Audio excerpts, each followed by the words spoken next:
Greetings, everyone. This is your girl Janice, and we're continuing to read the first book of Maccabees. Today, we're at the final chapter in the first book of Maccabees, and that is chapter 16.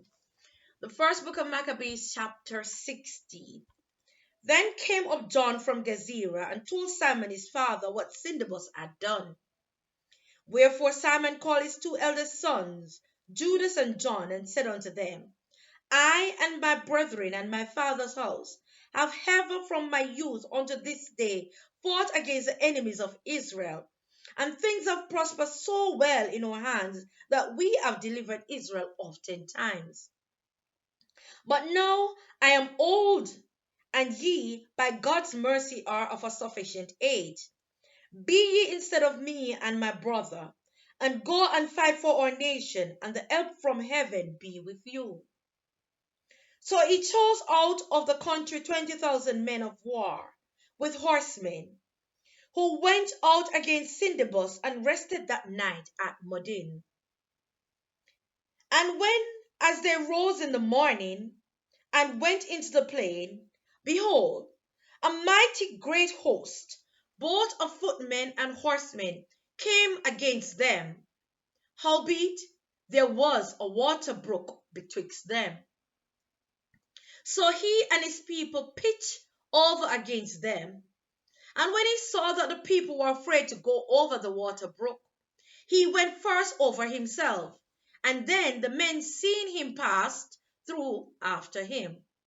That done, he divided his men and set the horsemen in the midst of the footmen, for the enemy's horsemen were very many. Then sounded they with the holy trumpets.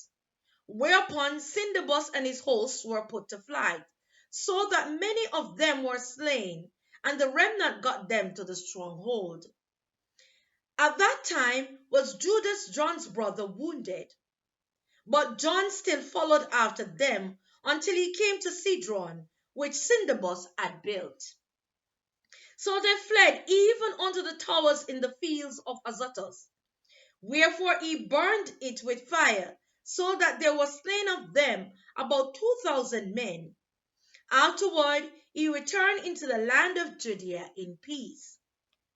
Moreover, in the plain of Jericho was Ptolemaeus, the son of Abubus, made captain, and he had abundance of silver and gold, for he was the high priest's son-in-law. Wherefore, his heart being lifted up, he thought to get the country to himself, and thereupon consulted deceitfully against Simon and his sons to destroy them. Now Simon was visiting the cities that were in the country, and taking care for the good ordering of them.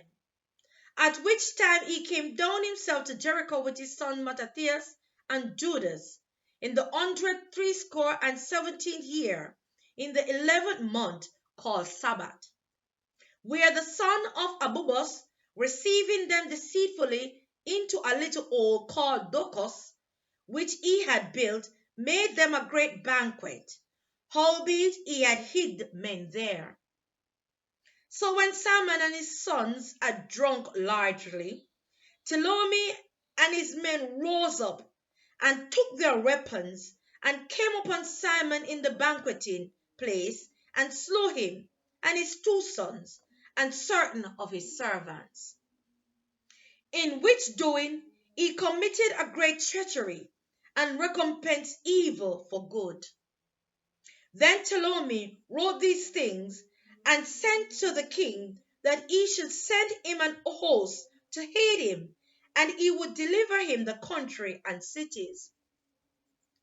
He sent others also to Gezerah to kill John, and unto the tribunes he sent letters to come unto him, that he might give them silver and gold and rewards.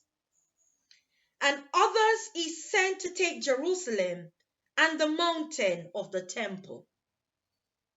Now one had run afore to Gezerah and told John that his father and brethren were slain, and quoth he, Ptolemy had sent to slay thee also.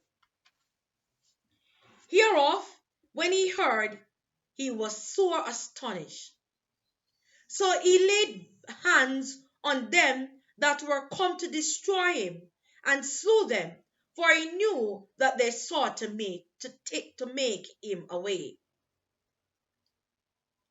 As concerning the rest of the acts of John, and his wars and worthy deeds which he did, and the building of the walls which he made, and his doings, behold, these are written in the chronicles of his priesthood, from the time he was made high priest after his father.